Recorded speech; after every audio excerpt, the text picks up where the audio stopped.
Baik, kita mulai. Assalamualaikum warahmatullahi wabarakatuh.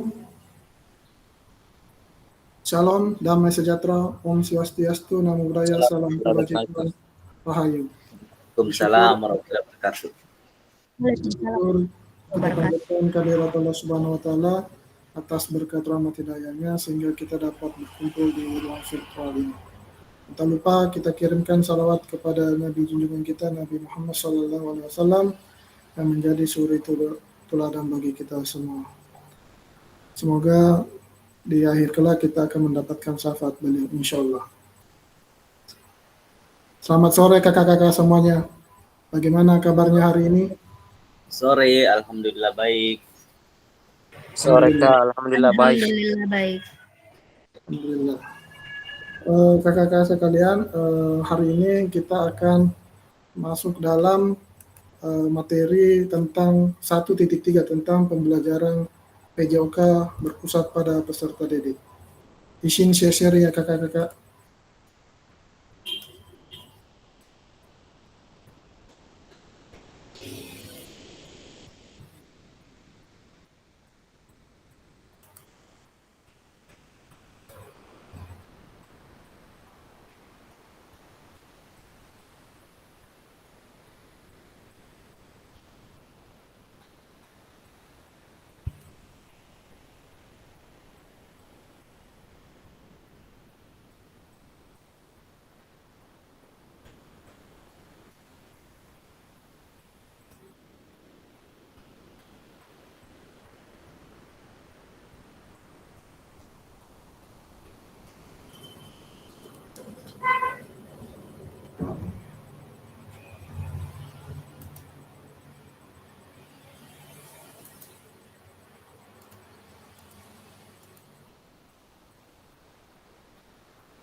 Sudah kelihatan ya kakak-kakak? Sudah Kak. Oke, baik, kita lanjut ya kak. Jadi seperti biasa saya ingin membacakan kesepakatan bersama. Pertama itu menyalakan kamera, mematikan mikrofon, hadir seutuhnya, menghargai waktu bersama, memaksimalkan selfie, klik raise hand sebelum bertanya. Gangguan teknis adalah hal yang wajar. Jadi inilah kesepakatan kita bersama ya kakak-kakak. Lanjut. Tujuan sesi pada sore hari ini memahami konsep pembelajaran PJOK yang berpusat pada peserta didik. Kemudian memahami minat peserta didik sesuai karakteristik bidang jasmani, sosial, emosional, dan mental sesuai usianya. Kemudian yang ketiga, menganalisis studi kasus kegiatan pembelajaran PJOK berdiferensiasi. Jadi ini adalah tujuan sesi kita sore ini. Kemudian agendanya yaitu melakukan role play pelajaran PJOK, mengasosiasi aktivitas pembelajaran dengan pasal aktivitas, mencocokkan tabel karakteristik pengembangan peserta didik sesuai usia, kemudian menganalisis kegiatan pembelajaran PJOK berdiferensiasi. Kemudian ini adalah agendanya, 5 menit pembukaan, 30 menit aktivitas 1, kemudian aktivitas 2 10 menit, kemudian 15 menit aktivitas ketiga.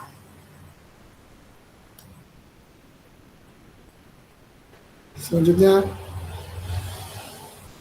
kakak-kakak bisa membaca ini. Bagaimana praktik pembelajaran PJOK yang berpusat pada peserta didik itu? Apa yang menandakannya? Mungkin ada yang bisa memberikan pendapatnya tentang hal ini? Ya, silakan Kak Aswin. Oke, tentunya praktik pembelajaran PJOK yang berpusat pada peserta didik itu adalah dengan mengetahui peserta didik maunya apa. Itu secara garis besar. Dia mau belajar apa. Seperti itu, agar tujuan pembelajaran jelas bertumpu kepada peserta didik. Terima kasih. Luar biasa Kak Aswin. Kemudian ada lagi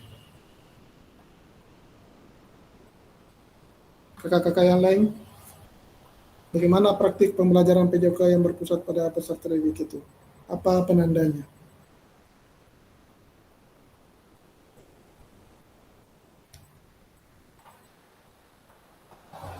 Yang bisa memberikan lagi?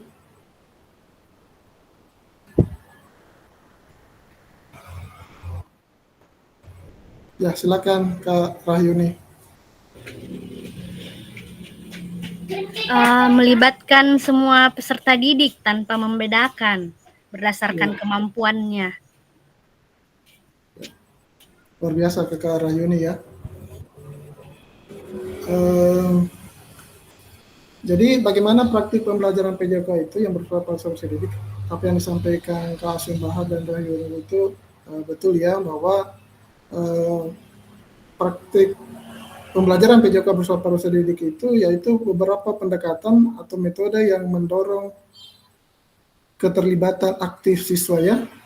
Kemudian apa yang menandakannya ya, mungkin siswa aktif, kemudian pemberian kebebasan dalam pilihan aktivitasnya.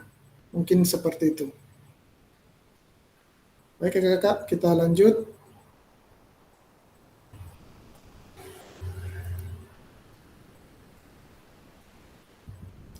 Sebelum menjawab pertanyaan, mari bayangkan sejenak beberapa hal yang mungkin terjadi di kelas-kelas kita.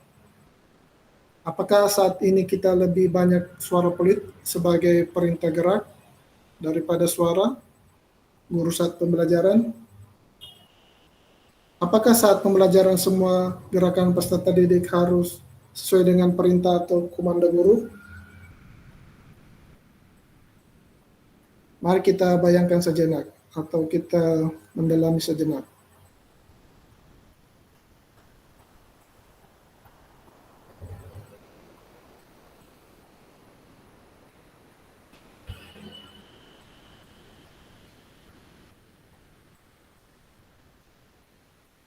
Baik, selanjutnya apa kata pakar? Sekarang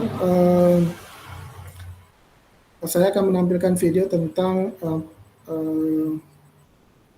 pembelajaran berdiferensiasi tersebut. Kakak-kakak bisa mungkin melihat video yang saya akan tampilkan. Saya izin sharing dulu.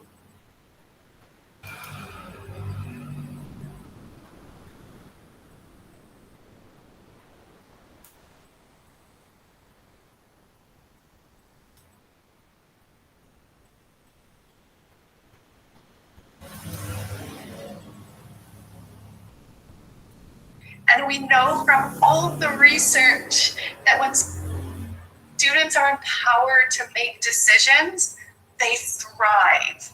And thriving means they learn more, they enjoy the lesson more, they are more willing to participate, and they're more willing to take that learning and transfer it into their lives. So everything that we know about student-centered learning is really positive. We know that it's hard. You know, we do know that it's different and that it can be challenging and maybe scary if it's not an approach that you're used to, but the benefits are worth it. We know that the outcome is really positive.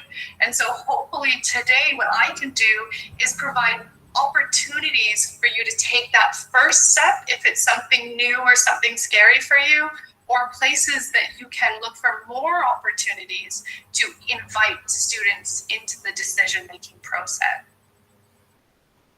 Apakah kakak sudah melihatnya atau kita ulangi kembali ya kakak apa yang disampaikan biar lebih jelas?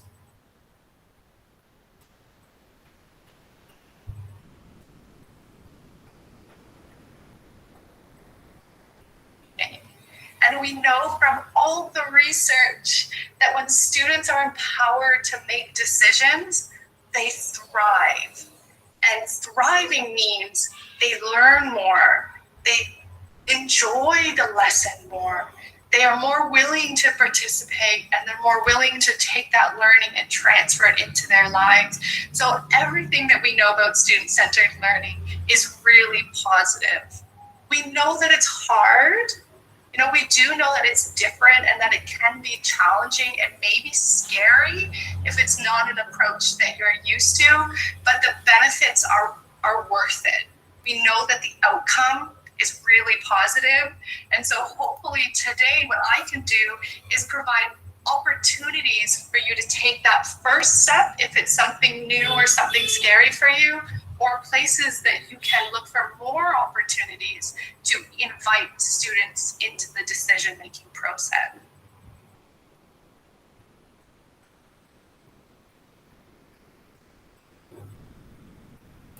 Baik kakak-kakak, itu tadi seorang ahli tentang dia berbicara tentang pembelajaran yang berpusat kepada peserta didik ya, di mana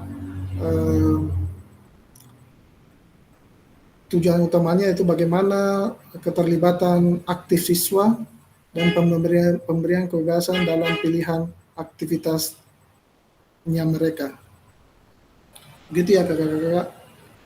Selanjutnya saya ingin sharing lagi tentang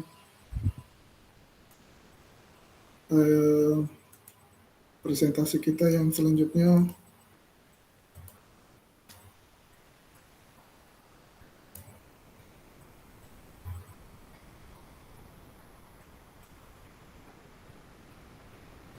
Aktivitas pertama, marilah kita melakukan aktivitas role play berikut. Jadi kakak-kakak kita akan melakukan aktivitas role play. Capaiannya peserta dapat memahami gerak fundamental, kemudian tujuan pembelajaran peserta didik melakukan dan memahami gerak koordinasi dengan benar. Peserta dapat mengetahui efek dari latihan yang dilakukan. Peserta dapat menganalisis efek latihan yang diberikan melalui perubahan denyut nadi. Asesmen, melakukan self-peer assessment efek latihan yang telah dilakukan. Melakukan analisis efek latihan yang diberikan melalui perubahan denyut nadi. Kemudian aktivitas pembelajaran latihan gerak koordinasi. Jadi ini adalah capaian pembelajaran tentang role play aktivitas pembelajaran. Selanjutnya, langkah-langkah yang akan dilakukan, itu saya akan membagi beberapa berpasangan sesuai dengan nomor urut. Jadi nanti saya akan membuat room, kemudian nanti saya akan menampilkan juga pilihan gerakan. Tiap peserta memilih nomor gerakan yang akan disukai.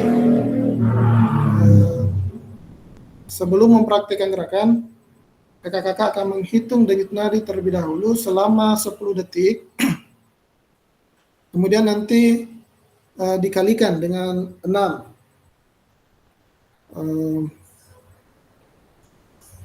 Catatan pilihan gerakan, catat pilihan gerakan denyut nadi awal di spreadsheet. Nanti saya akan bagi linknya spreadsheet ini, kemudian kakak-kakak akan menulis nama, kemudian menulis denyut nadi di awal, kemudian nanti akan menulis nadi di akhir setelah aktivitas. Lakukan gerakan yang dipilih secara bergantian dengan pasangan. Saat satu mempraktikkan, yang lain mengamati, memastikan gerakan pasangan yang benar sesuai contoh video. Kemudian peserta yang mempraktikkan kemudian menghitung denyut nadi akhir dan menuliskannya di spreadsheet. Kemudian peserta melakukan secara bergantian seperti yang dilakukan peserta sebelumnya. Jadi ini kakak-kakak aktivitas yang kita lakukan untuk sesi pertama ini. Nanti seperti yang saya jelaskan tadi akan saya bagi room, kemudian kakak-kakak mempraktekkan gerakan-gerakan yang ada. Jadi seperti ini tabel yang akan kakak dapatkan nanti. Nanti saya akan dikirim di lewat chat room. Kemudian pilihan nomor gerakan yang paling Bapak Ibu sukai, catat pilihan gerakan Bapak Ibu. Ada gerakan kombinasi membungkuk dan menekuk, jumping jack, lari di tempat, gerakan silang tangan menyentuh jari kaki, kemudian loncat di tempat. Apakah kakak-kakak mengetahui gerakan-gerakan yang 5 ini? Atau saya akan tampilkan gerakan contoh gerakannya kakak-kakak. Iya Pak, izin ditampilkan Pak. Tampilkan Kak. Ya. Sebentar saya tampilkan dulu.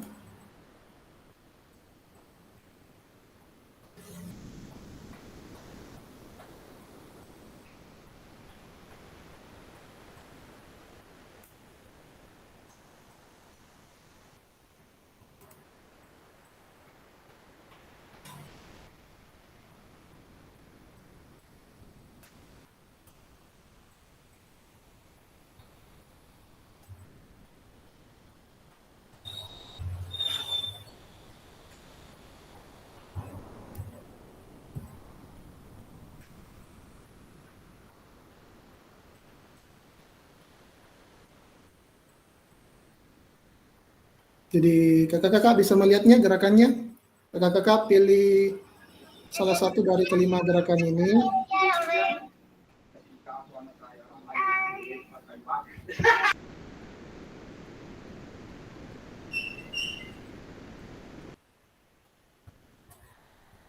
Bisa lihat kakak-kakak ya. Kemudian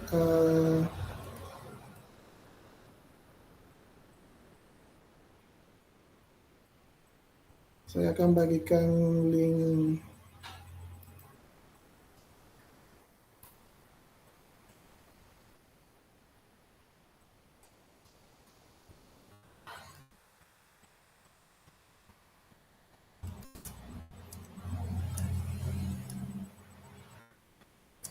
saudara.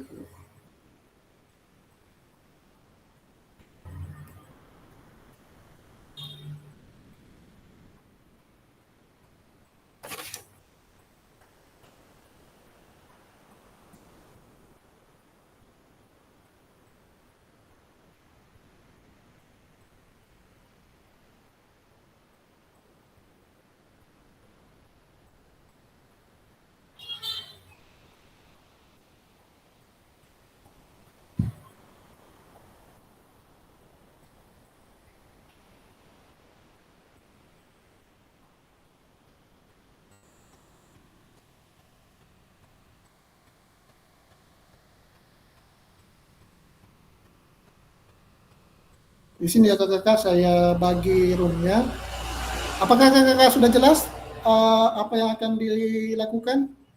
Atau ada yang mau ditanyakan tentang aktivitas tadi?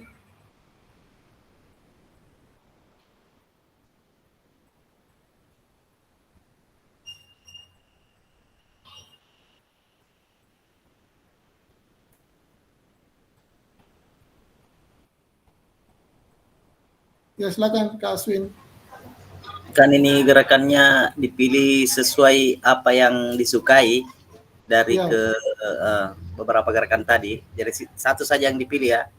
Satu saja dipilih, kemudian dipraktekkan. Tetapi sebelum mempraktekkan, dihitung dulu denyut awal sebelum mempraktekkan. Nanti setelah itu beraktivitas, dihitung lagi kembali. Seperti itu. Baik. Izin Kak, bisa slide ke 13-nya ditampilkan? Ya, oke. Ya, oke. Jadi ini gerakannya ya, ada gerakan kombinasi membungkuk, kemudian jumping. Silakan pilih kakak-kakak. Kemudian nanti ditulis di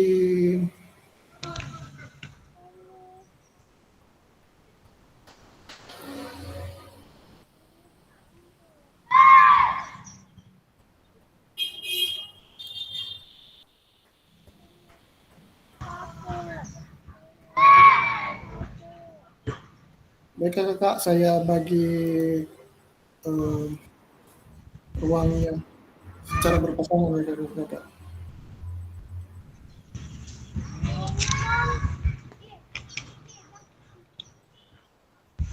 Di situ Mi Bintang, jaga dulu ya.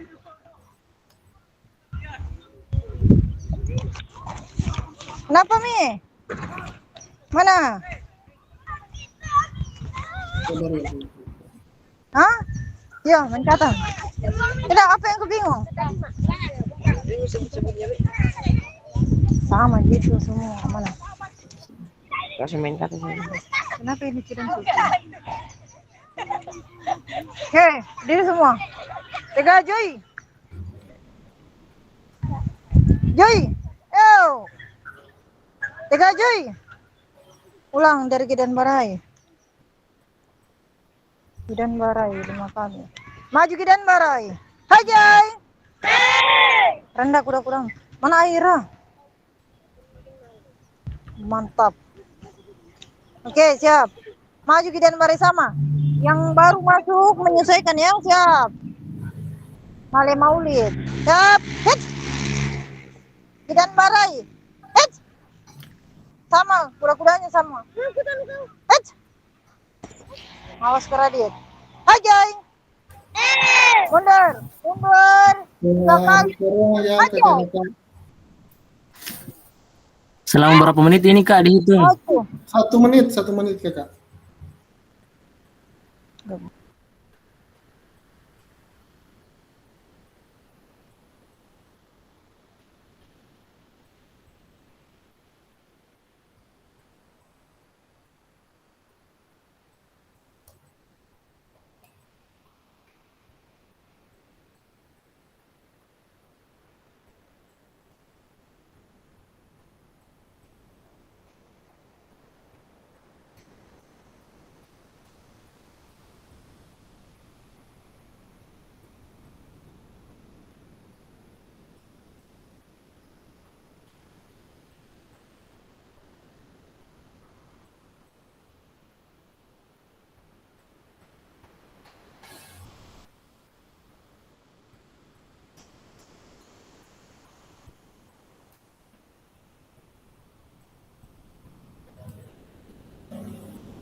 Izin Kak, ini ada keluar dari room sini Kak.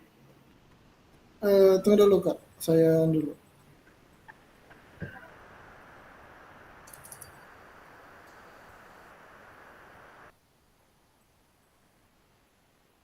Saya belum.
Izin Kak bertanya, Ya, siap Kak. ini di tabel ini Kak diisi denyut nadi awal dengan denyut nadi akhir pada saat kita praktekkan itu gerakan yang kita pilih. Iya, sebelum dan sesudah Kak. Jadi sebelum kita hitung dulu denyut nadinya, kemudian Ada ketentuannya Kak, misalnya berapa menit sebelum dilakukan.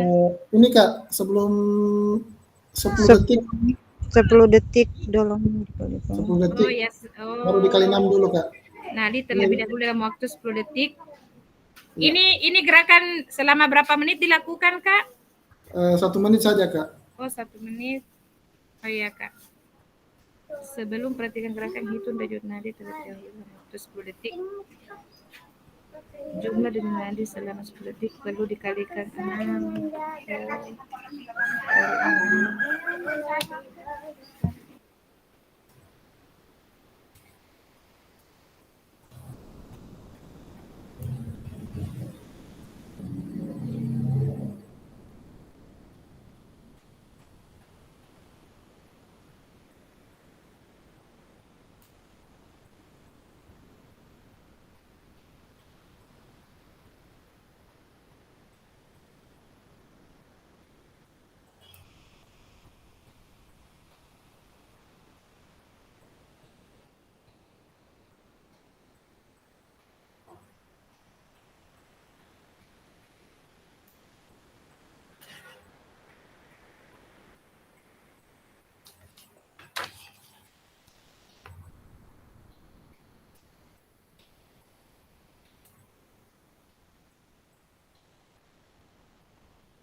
Izin Kak, ini umpan balik gerakan yang dilakukan oleh pasangan, maksudnya ini Pak?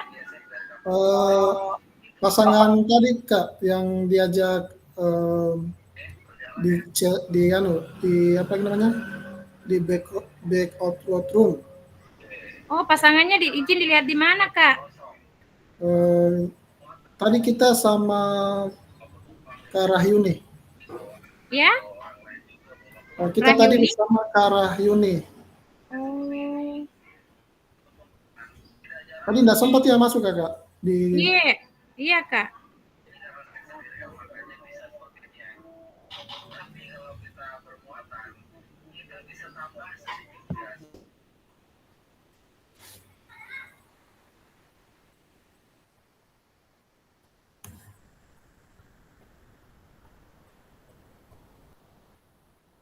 Kalau begitu Kak, kita hitung saja sendiri karena sesi untuk kamunya sudah selesai, jadi kita hitung sendiri denyut nadi kemudian aksi akhirnya. Tapi kan sudah dilakukan semua ya Kak? Sudah Kak, sudah. Sudah Kak. Ya. Silakan tulis di nama replay pembelajaran latihan. Yang saya kirim di link, saya kirim di chat room Kak.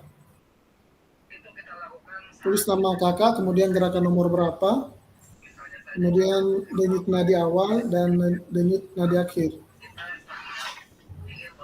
Bisa terbuka kakak? Yang saya kirim di chatroom. Izin Nah. Kak. Bisa Silakan. terbuka Kak, tapi tidak bisa mengedit. Nanti di download baru bisa di Excel. Kalau langsung tidak bisa Kak menulis. Sama Kak, nggak bisa juga menulis. Nggak bisa menulis ya? Iya, nanti di Iya, download Kak. baru bisa Kak diedit. Saya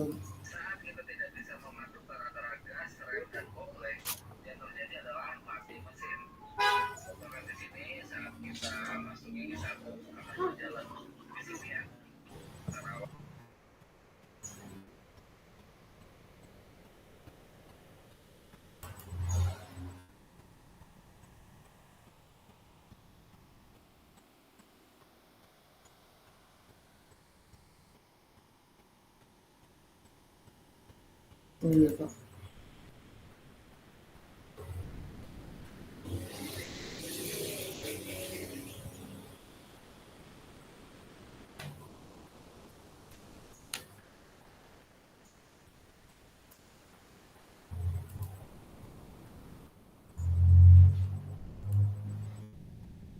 Ya, Kaswin.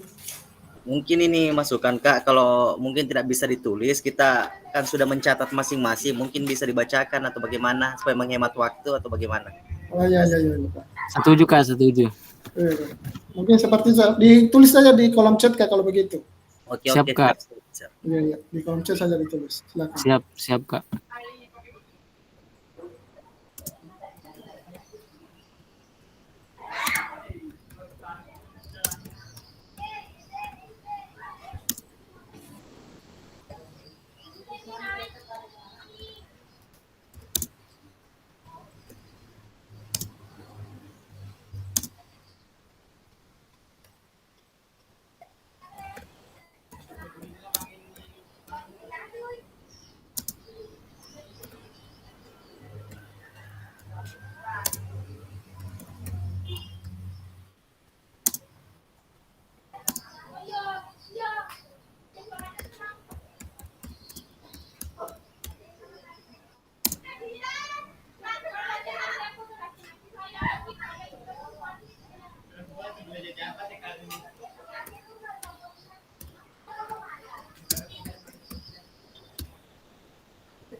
Jadi saya bacakan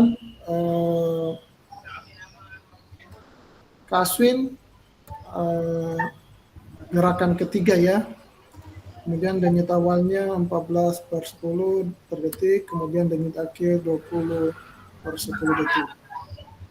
Kemudian Kaharis itu gerakan nomor 5, denyutnya di awal 69 saat per menit dan denyutnya di akhir 82.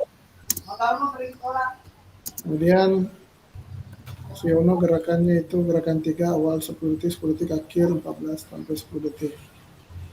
Roni gerakan nomor 4, gerakan silang tangan 75 kali dalam 1 menit, akhir 10 dalam 1 menit. Kemudian Karamati itu denyut awalnya 14 per detik, setelah 18 per 10 detik. Nah, ini Kaswin tadi itu belum mengalihkan ya, setelah dikalikan ya dari 14 kondang itu 84 denyut nadi akhir, kemudian di akhir menjadi 120 detik. Sambil kakak-kakak lain menulis, kita lanjut ya kakak-kakak.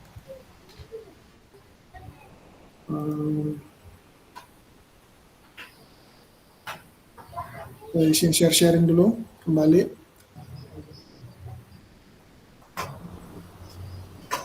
Jadi tadi sudah. Selanjutnya kita ikut umpan balik.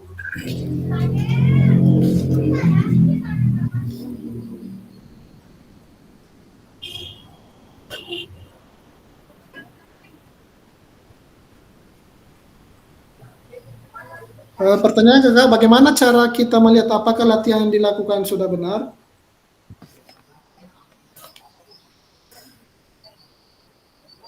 Maksudnya ini, ya silakan.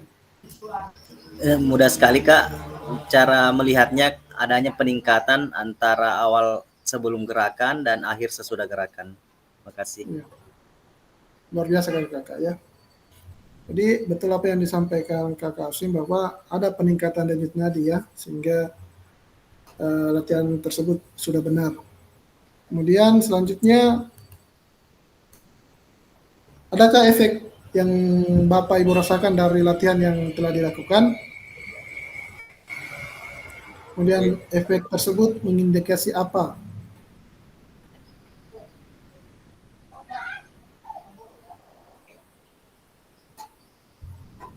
Apa efek yang Bapak Ibu rasakan dari latihan dilakukan?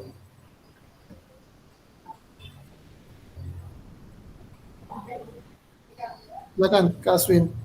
Kalau kami dari kelompok 3 bersama Pak Suyono, yang kami rasakan yaitu nafas ini kencang berhembus, denyut nadi meningkat, aliran darah terasa cepat dan ditandai dengan hawa suhu badan terasa hangat atau panas. Terima kasih. Ada yang lain?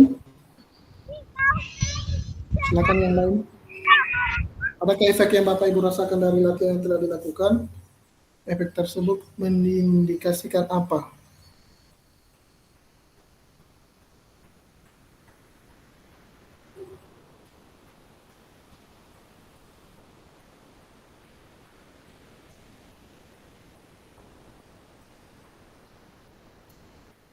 Kemudian selanjutnya,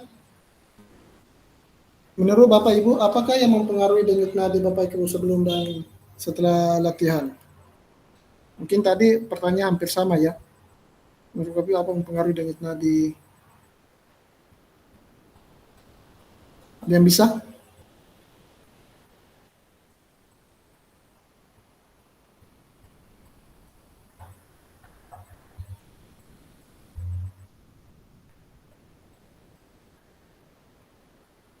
Ya, jadi ya silakan Kak Aswin. Tentunya Kak, semua teman-teman guru telah melakukan pastinya faktor melakukan gerakan, apakah gerakan 1 sampai gerakan 5, semua pasti melakukannya dan denyut nadi pasti meningkat. Oke, terima kasih. Ya, betul sekali ya Kakak Aswin. Jadi karena adanya gerakan, adanya aktivitas fisik, sehingga dari yang biasa sampai ke tinggi ya intensitasnya, sehingga mempengaruhi denyut nadi tersebut. Mungkin itu ya kakak-kakak.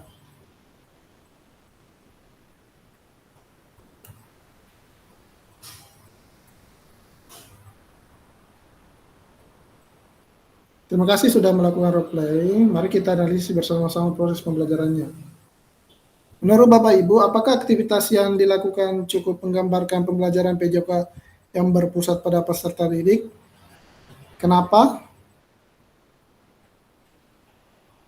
Apakah ada masukan untuk perbaikan pembelajaran tersebut?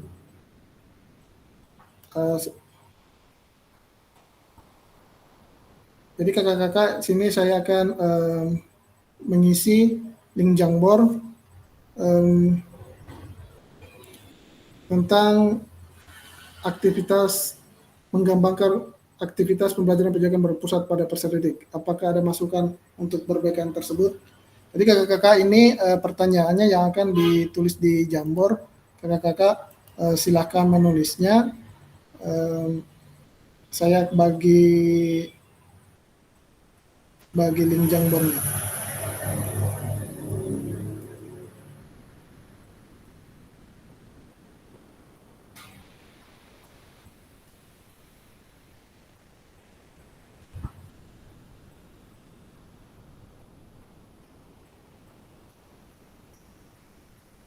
Atau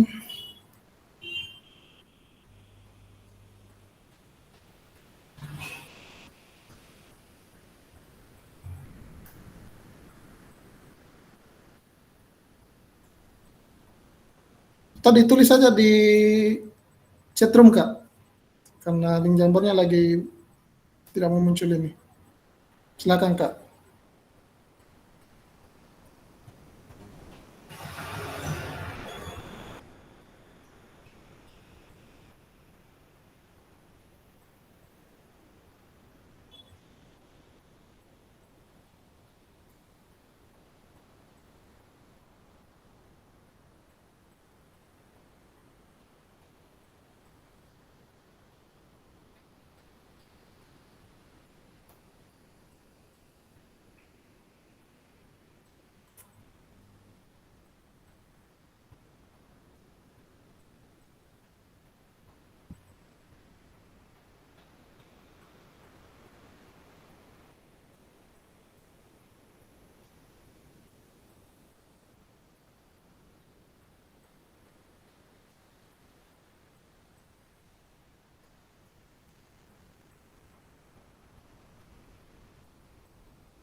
Kakak-kakak lain silakan menulis di chatroom. Menurut Bapak Ibu, apakah aktivitas yang dilakukan cukup menggambarkan pembelajaran PJOK? Kenapa? Kemudian apa masukan untuk perbaikan pembelajaran? Silakan di chatroom Kak.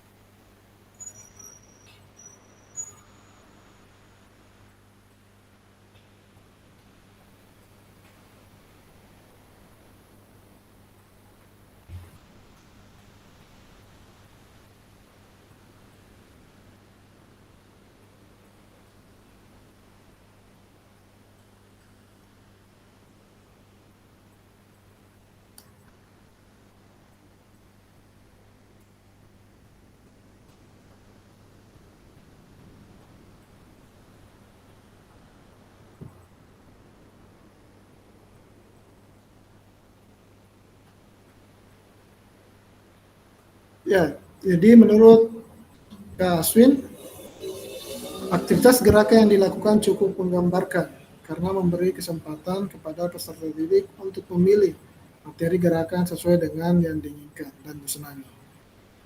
Ya, betul sekali ya Kak Aswin.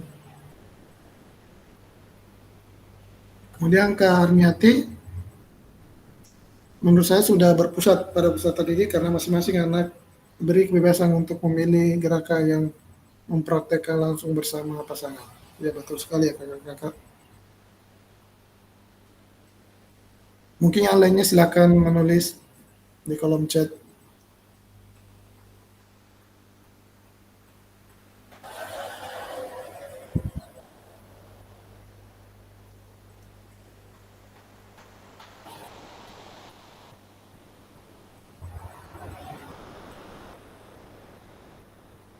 Kemudian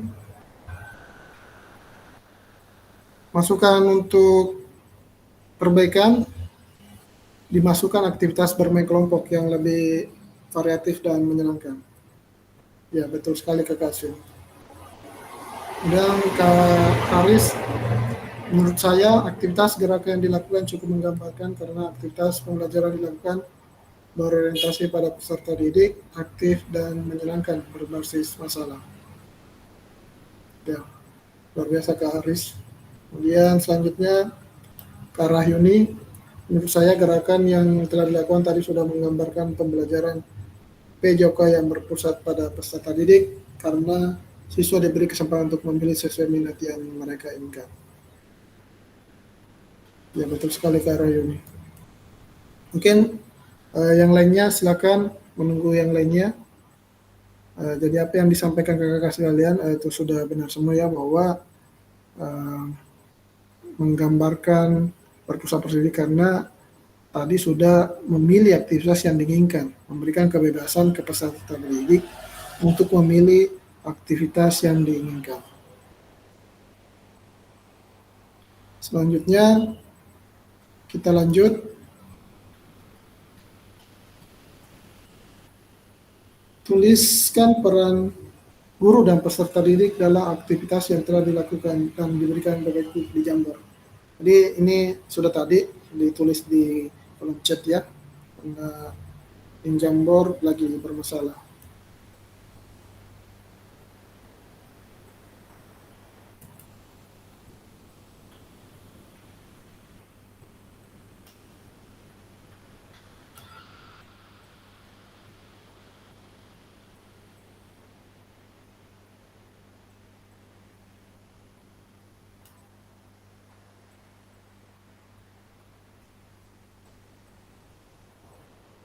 Berbagi pengambilan keputusan bersama peserta didik.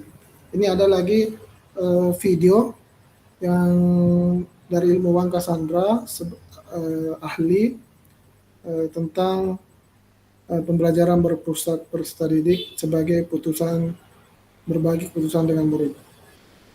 Kakak-kakak tunggu saya tampilkan kembali videonya.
Apakah kakak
Apakah kakak sudah melihat atau kita ulang kembali?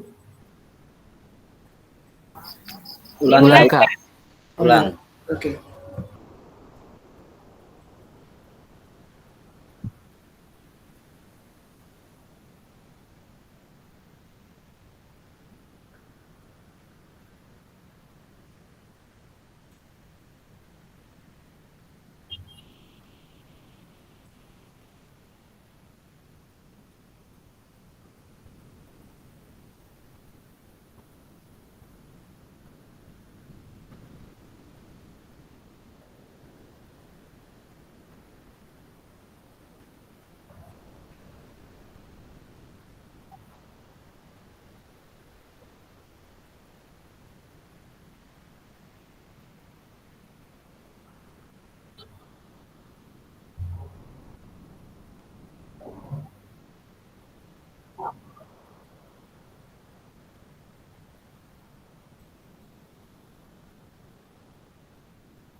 Ya, Kak Aswin.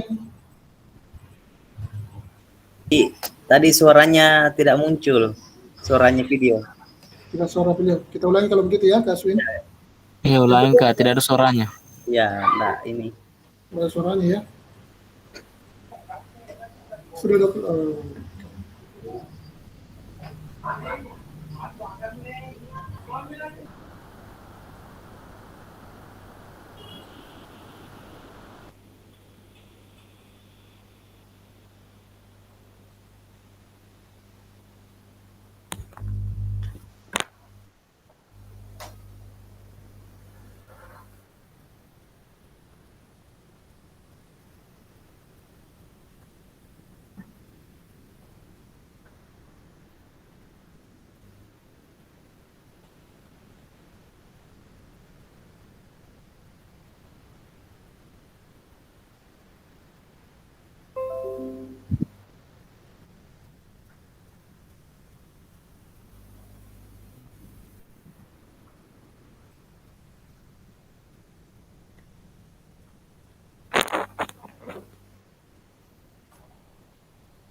Jadi kakak-kakak sudah melihat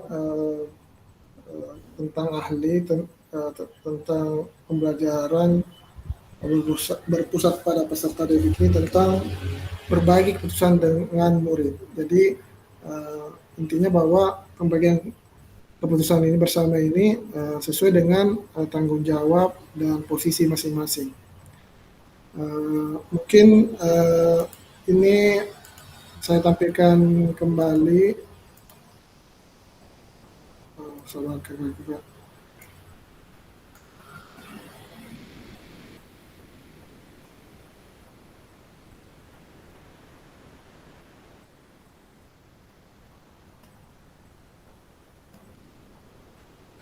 Jadi peran dan peserta didik dalam pembelajaran SCL. Jadi apa yang tadi disampaikan oleh Cassandra tentang pengambilan keputusan bahwa itu tergantung dari tanggung jawab masing-masing. Dalam hal ini tentunya perbedaan peran ya, peran guru kemudian peran peserta didik. Kalau peran guru itu bertindak sebagai fasilitator dalam proses pembelajaran. Kemudian peran peserta didik aktif dalam proses pembelajaran dengan memberikan gagasan, saran, dan kritik. Kemudian Selanjutnya mengkaji kompetensi mata pelajaran yang harus dikuasai murid pada akhir pembelajaran. Sedangkan peran peserta didik berpartisipasi dalam merumuskan, mengembangkan, dan memproses materi pembelajaran. Kemudian selanjutnya merancang strategi, kemudian membantu murid mengakses informasi, menata dan memprosesnya untuk dimanfaatkan dalam memecahkan permasalahan hidup sehari-hari. Kemudian mengidentifikasi dan menentukan pola penilaian hasil belajar murid yang relevan dengan kompetensi yang akan diukur. Kemudian peran peserta didik tadi itu selanjutnya mengkaji kompetensi dan strategi pembelajaran yang ditawarkan oleh guru. Kemudian membuat rencana pembelajaran untuk mata pelajaran yang akan diikuti. Dan terakhir yaitu belajar secara aktif dalam kelompok maupun individual dengan cara mendengar, membaca, menulis, diskusi, pemecahan masalah, serta terlibat dalam kegiatan berpikir tingkat tinggi seperti analisis, sintesis, dan evaluasi. Jadi ini peran guru dan peserta didik dalam pembelajaran SCL atau model pembelajaran yang berpusat pada peserta didik, kakak-kakak ya. Baik, selanjutnya kakak-kakak, ini selanjutnya dalam SCL guru akan berperan sebagai fasilitator dalam proses pembelajaran. Peserta didik akan dilatih untuk memiliki tanggung jawab atas kegiatan pembelajarannya dengan panduan guru sebagai fasilitator agar materi kegiatan dan pengukuran pembelajaran masih dalam koridor capaian pembelajaran yang diharapkan. Dalam hal ini, guru dapat mendorong perkembangan peserta didik karena guru bukan satu-satunya sumber belajar. Jadi ini merupakan jadi guru di sini sudah menjadi sebagai fasilitator dalam proses pembelajaran. Kemudian selanjutnya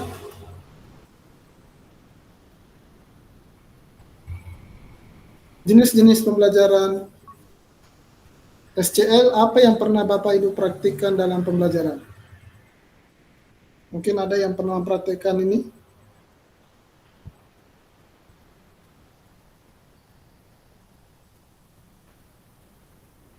Jenis-jenis pembelajaran yang pernah Ibu praktikkan, ada yang tahu?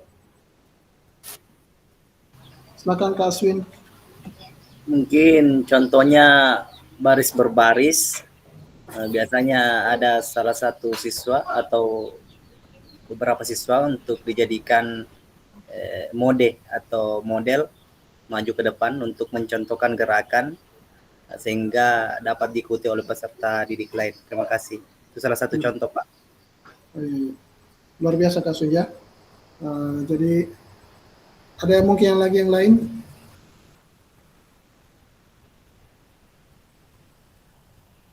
Silakan kalau ada.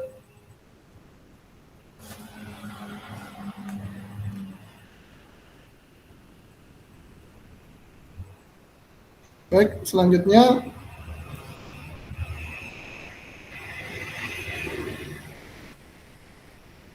jadi ini jenis-jenis pembelajaran SCL kakak-kakak ya.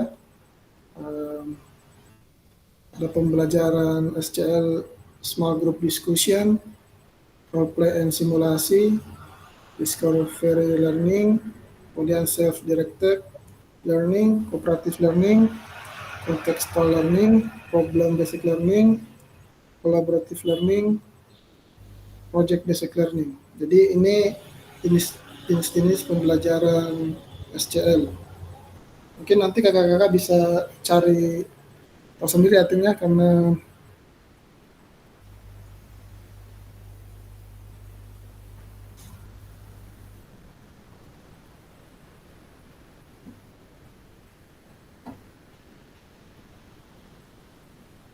kemudian selanjutnya kakak-kakak kita akan masuk di aktivitas 2, karakteristik perkembangan peserta didik.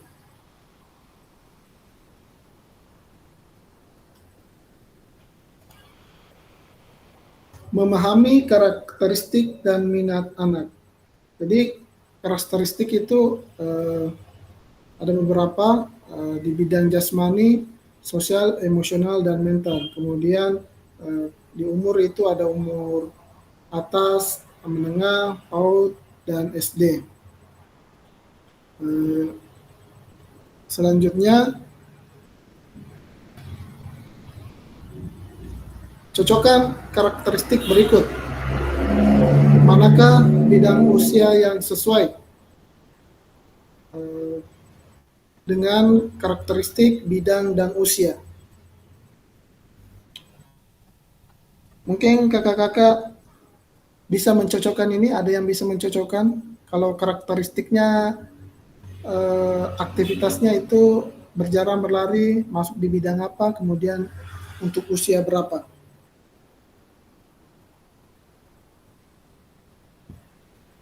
Silakan dibaca kakak-kakak.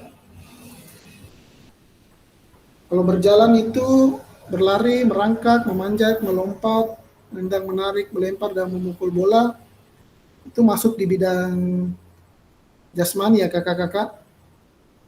Kemudian dia masuk di umur berapa? Umur 3-4 ya. Kemudian yang kedua, anak-anak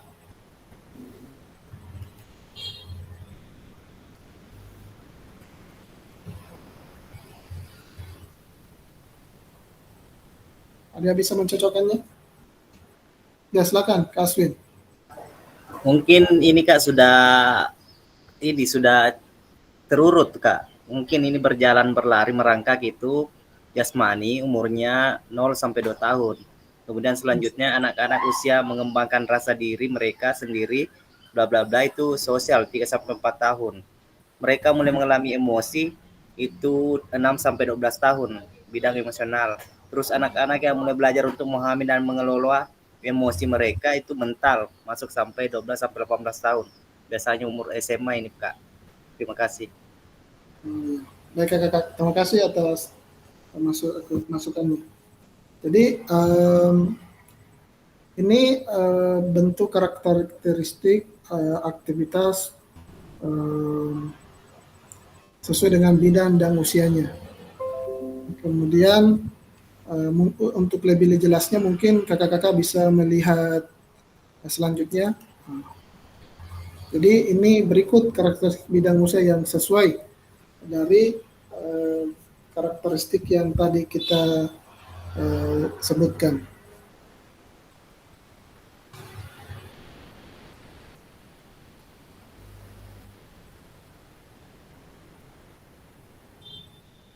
Jadi kalau berjalan berlari itu di bidang jasmani, kemudian usianya 0,2, kemudian pada usia mulai ini mengembangkan rasa diri mereka sendiri, belajar dan memahami perasaan orang lain. Mereka juga mulai belajar untuk bergaul dengan teman sebaya mereka, masuk di bidang sosial, kemudian di usia 5-6 tahun.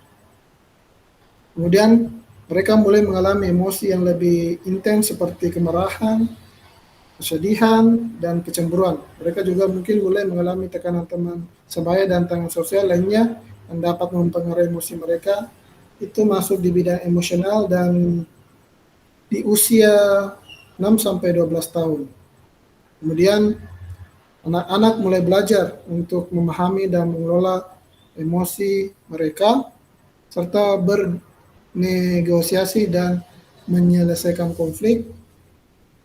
Itu masuk dalam bidang mental, kemudian masuk dalam juga di usia 6-12 tahun.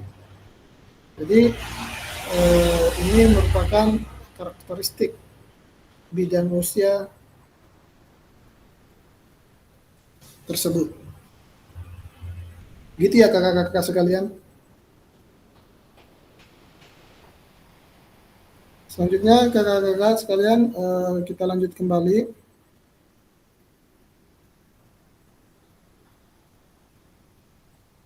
Mari kita berdiskusi. Apa pentingnya guru mempengaruhi guru mengetahui karakteristik peserta didik. Bagaimana cara mengakomodasi berbagai karakteristik dan minat peserta didik dalam pembelajaran? Kakak lain bisa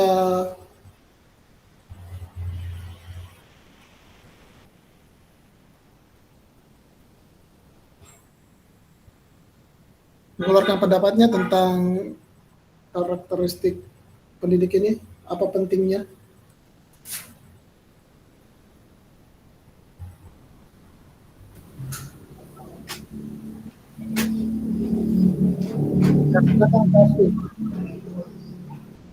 Oke, penting sekali Kakak mengetahui karakteristik peserta didik, terutama yang anak usia kelas 1 ya, kelas 1 fase A 1 sampai 2 tahun itu mirip-mirip dengan anak TK yang harus betul-betul dilihat karakternya, karena biasanya anak-anak sering menangis, sering saling mengganggu dan sebagainya.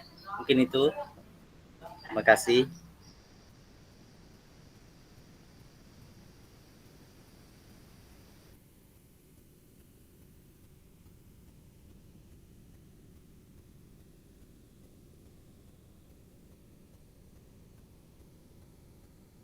Suaranya Kak Fasil, tidak ada keluar. Mungkin kakak-kakak yang lain ada yang bisa mengeluarkan pendapatnya. Silakan Kak Rahyuni. Kak Rahyuni silakan. Iya. Apa pentingnya guru mengetahui karakteristik peserta didik? Pentingnya dengan mengetahui karakteristik peserta didik, kita bisa menentukan, merencanakan pembelajaran yang tepat, yang sesuai dengan kebutuhannya. Ya. Luar biasa Kak Rahyuni. Selanjutnya Kak Ramayanti silakan.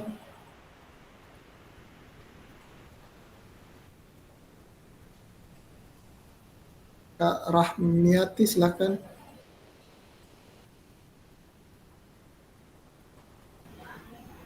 Ya. Apa pentingnya guru mengetahui anak itu? Kita bisa jadikan suatu acuan dalam merumuskan suatu strategi pembelajaran, Kak. Ya, luar biasa Kak Asmiati. Yang lain? Ada kakak-kakak yang lain silakan. Ya, silakan Kak Haris.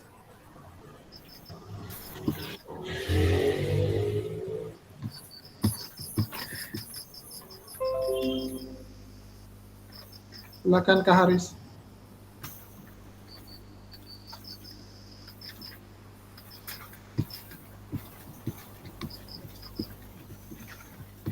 Oke, menurut saya mengetahui karakter peserta didik adalah kunci keberhasilan dalam proses pembelajaran, yaitu pemahaman yang mendalam tentang setiap individu akan membantu guru dalam diantaranya, yaitu misalnya menyesuaikan metode pembelajaran, kemudian yang kedua membangun relasi yang baik, kemudian mengidentifikasi potensi, dan yang terakhir menangani perbedaan individu. Terima kasih. Ya, luar biasa Kak Haris ya. Apa yang disampaikan kakak-kakak semua sudah benar ya, bahwa pentingnya guru mengetahui karakter peserta didik itu untuk menyusun program pembelajaran yang berpusat kepada peserta didik ya. Berikut apa pentingnya, ini dia. Mengisyaratkan guru hendak mempertimbangkan karakteristik peserta didik dalam menyusun program pembelajaran yang berpusat pada peserta didik. Jadi pentingnya yaitu dapat menyusun program atau rencana pembelajaran yang berpusat pada peserta didik. Gitu ya kakak-kakak. Kemudian bagaimana cara mengakomodasi berbagai karakteristik dan minat peserta didik dalam pembelajaran. Salah satunya dengan pembelajaran berdiferensiasi. Begitu ya kakak-kakak. Atau berdiferensiasi metode pembelajaran yang sesuai dengan minat, kemampuan dan kebutuhan masing-masing peserta didik atau siswa. Mungkin itu ya kakak-kakak sekalian.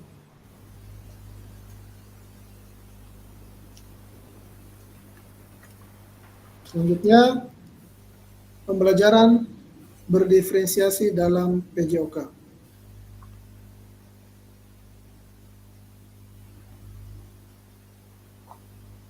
Menurut Tomlinson, pembelajaran berdiferensiasi adalah usaha guru untuk menyesuaikan pembelajaran di kelas untuk memenuhi kebutuhan belajar individu murid. Ini menurut Tomlinson. Jadi sama halnya dengan tadi apa yang saya sampaikan bahwa adalah metode pembelajaran sesuai dengan minat, kemampuan, dan kebutuhan masing-masing siswa ya.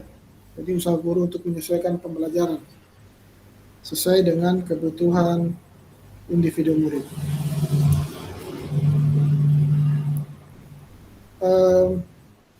Dalam diferensiasi terbagi atas 3, ada diferensiasi konten, kemudian ada diferensiasi proses, kemudian ada diferensiasi produk. Kalau di diferensiasi konten itu merujuk pada strategi membedakan mengorganisasikan dan format penyampaian konten. Konten adalah materi, pengetahuan, konsep, dan keterampilan yang perlu dipelajari peserta didik berdasarkan kurikulum. Ini diferensiasi konten. Sedangkan untuk diferensiasi proses merujuk pada strategi membedakan proses yang harus dijalani oleh peserta didik yang dapat memungkinkan mereka untuk berlatih dan memahami isi konten. Jadi untuk diferensiasi proses itu adalah strategi. Kemudian diferensiasi produk merujuk pada strategi membedakan produk hasil belajar murid, hasil latihan, penerapan, dan pengembangan apa yang telah dipelajari. Jadi ketiga ini merupakan pembagian dalam diferensiasi, pembelajaran diferensiasi. Itu diferensiasi konten, diferensiasi proses, dan diferensiasi produk.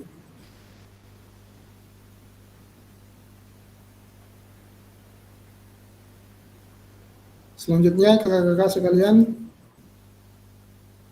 setelah membaca dan berdiskusi situasi pembelajaran 1 dan 2 tentang contoh-contoh langkah pembelajaran diferensiasi di LMS, adakah kendala Bapak Ibu alami lakukan strategi pembelajaran diferensiasi dalam PJOK?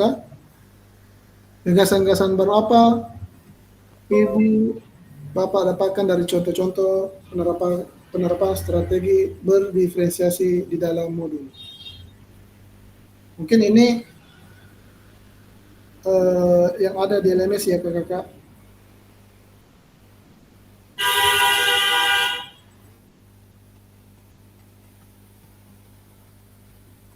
Selanjutnya, setelah selesai sesi ini, unggah hasil refleksi modul 1.3 di LMS.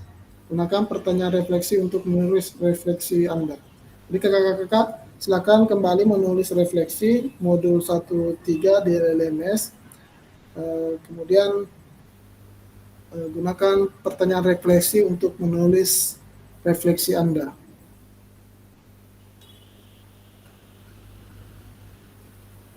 Selanjutnya, pada akhir sesi kita hari ini, Bapak Ibu memahami konsep pembelajaran PJOK yang berpusat pada peserta didik. Memahami minat peserta didik sesuai dengan karakteristik bidang jasmani, sosial, emosional, dan mental sesuai usianya. Kemudian menganalisis studi kasus kegiatan pembelajaran PJOK berdiferensiasi. Jadi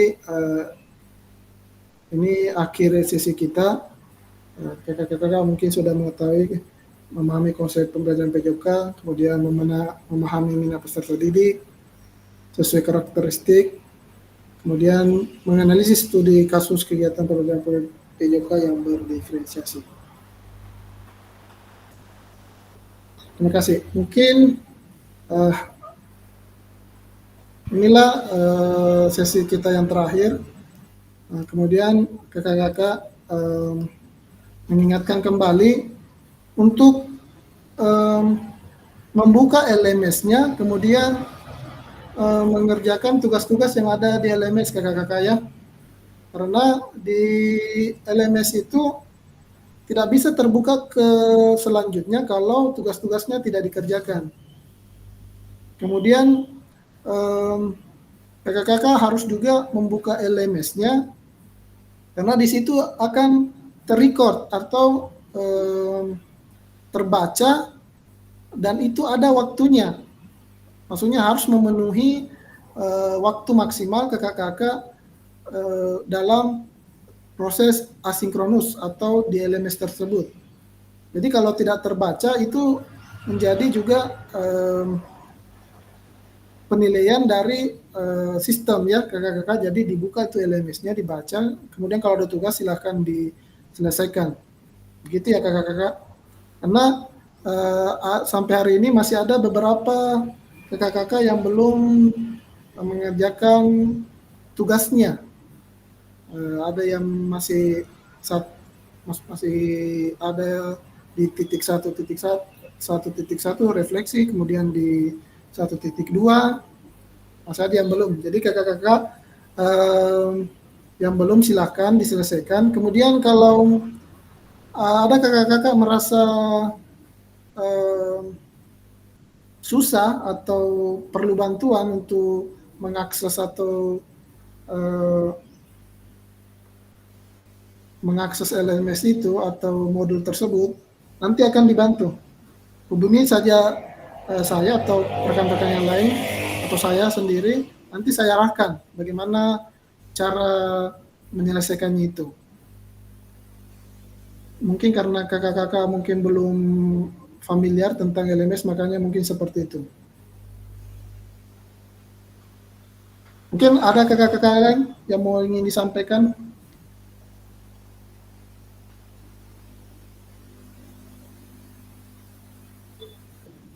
Silakan Kak Aswin Bahar. Mungkin ini sekedar masukan, pengisiannya itu mudah kakak-kakak karena step by step. Misalnya kita mau jawab pertanyaannya, ada modulnya 1.1, 1.2 dan seterusnya. Itu seperti yang saya alami, awalnya saya malas untuk mengerjakan, tapi setelah mengetahui step by stepnya ternyata mudah. Terima kasih dan tidak menyita banyak waktu karena rata-rata pengerjaannya 5 menit saja paling lama. Terima kasih. Terima kasih Kak Aswin sudah menjelaskan tentang LMS-nya. Ya silakan Kak Harmiati. Pak izin Kak, yang saya mau tanyakan itu Pak, di LMS itu pengisiannya, kalau dia sudah tercentang itu Pak di ujung itu artinya sudah selesai Kak? Yang mana itu Bu? Iya, kan di situ ada di misalnya 1.1 di ujung itu kan biasanya kita kerja ada centang, ada centang di situ. Dan biasa juga ada bundar-bundar itu kayak tanda larang begitu warna merah, artinya dia belum Kak kalau begitu. Iya, jadi kalau kita sudah buka LMS, baca, kemudian sudah menyelesaikan apa yang diminta di situ atau berkomentar, di situ akan terlihat centang. Kemudian kalau masih merah, berarti itu belum waktunya atau masih ada tugas yang belum selesai. Biasanya seperti itu. Kalau sudah selesai tugasnya, biasanya faktor waktu, belum waktunya untuk dibuka. Begitu Kak. Oh iya Kak, makasih banyak Kak infonya. Ya, terima kasih Kak, sama-sama.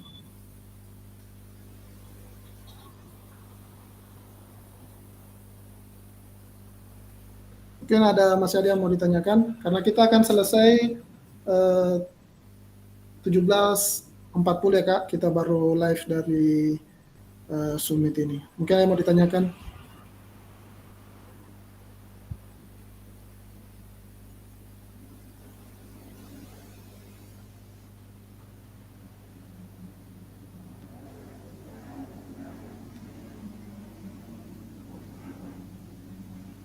Jadi informasi juga kakak untuk jadwal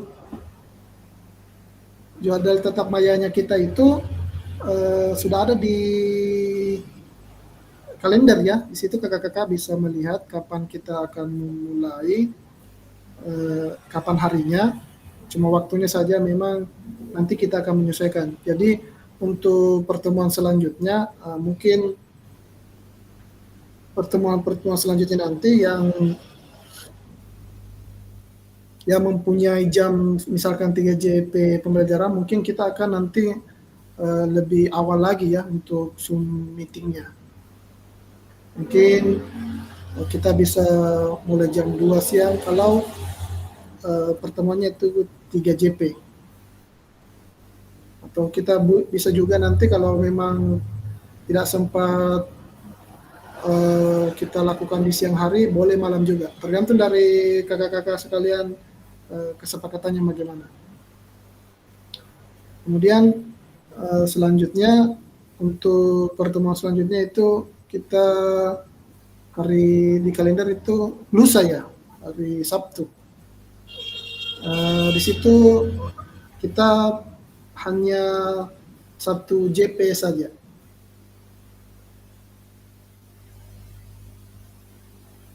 Jadi hanya 45 menit saja kita hari Sabtu.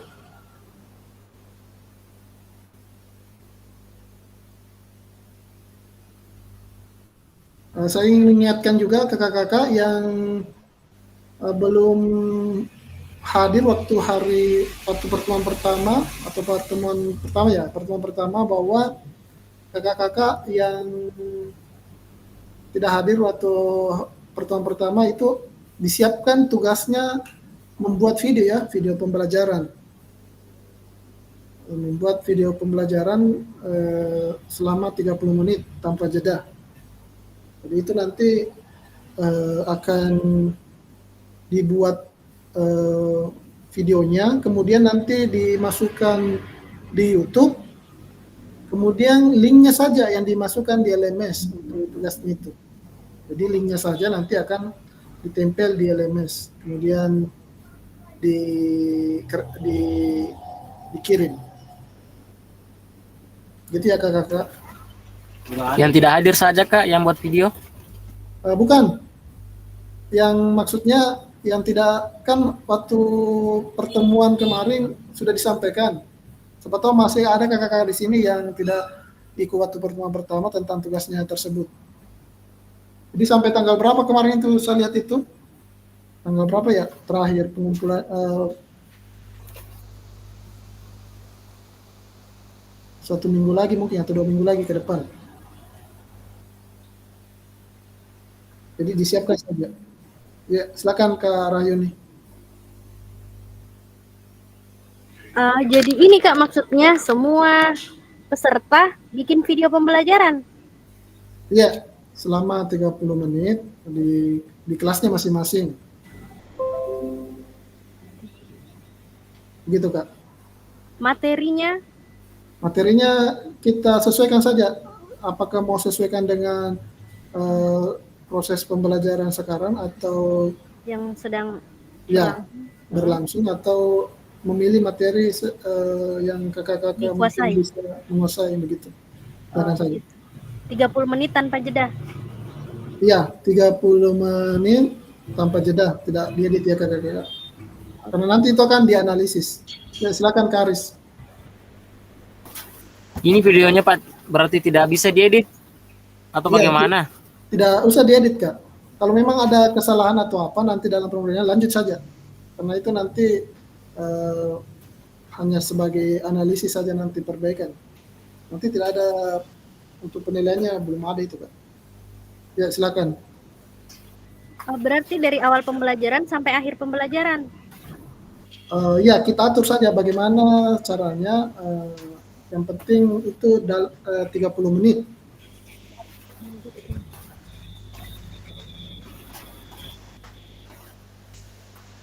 Ingasnya 30 menit Kak. Apakah mau dalam 30 menit itu mau diselesaikan 1 kali pembelajaran atau sampai di tengah-tengah, yang penting batas pengunggahannya Kak. Nanti pengunggahannya itu melalui link saja Kak. Jadi videonya nanti itu akan di-upload di YouTube, kemudian linknya itu dikirim di LMS Kak. Mulai pengirimannya kapan waktunya? Waktunya masih lama Kak, ada sekitar 1-2 minggu ke depan lagi. Tanggal berapa itu kemarin waktu 25 Oktober kan berapa itu? Nanti coba saya lihat kembali waktunya. Iya. Nanti saya kirim di WA saja Kak. Oke, siap. Ya, infokan saja di grup, Kak. Iya betul. Tapi disiapkan saja Kak untuk video kita, jangan sampai mendekati baru kelabakan. Ya, Kak Armiati silakan. Ya Kak izin, yang dibahas ini 30 menit Kak. Ini apa ya, tugas apa? Tadi ndak jelas anunya Pak. Yang video pembelajaran Kak, yang waktu pertemuan pertama kemarin. Oh, video pembelajaran Kak. Iya, yang pertemuan pertama kemarin kita bahas. Oh iya Kak.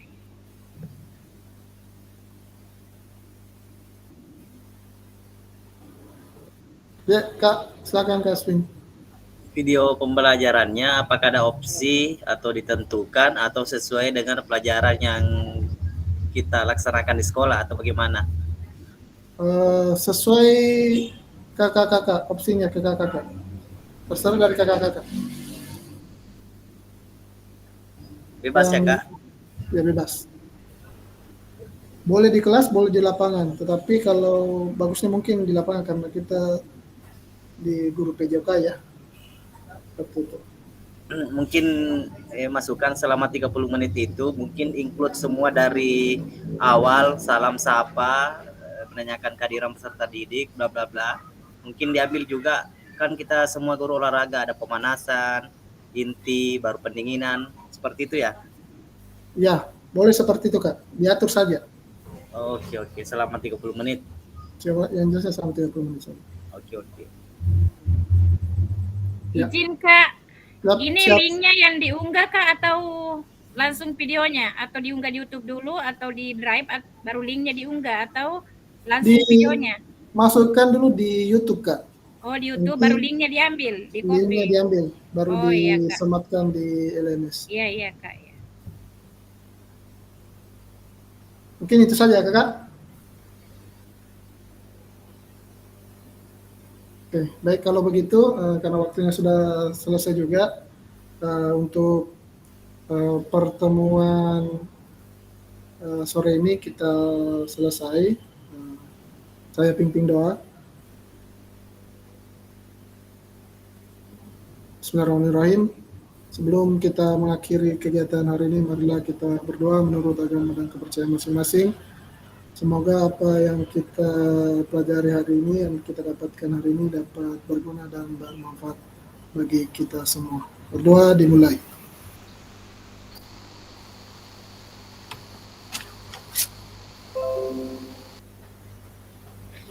Selesai. Saya izin stop sharing ya Kak dulu. Kita foto bersama dulu ya kakak-kakak. Mungkin kakak-kakak bisa on cam dulu semuanya, biar kita foto bersama.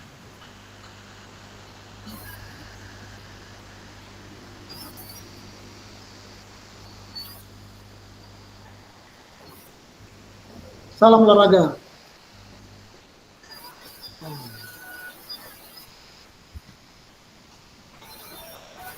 Baik Kak, saya isiin live ya Kak.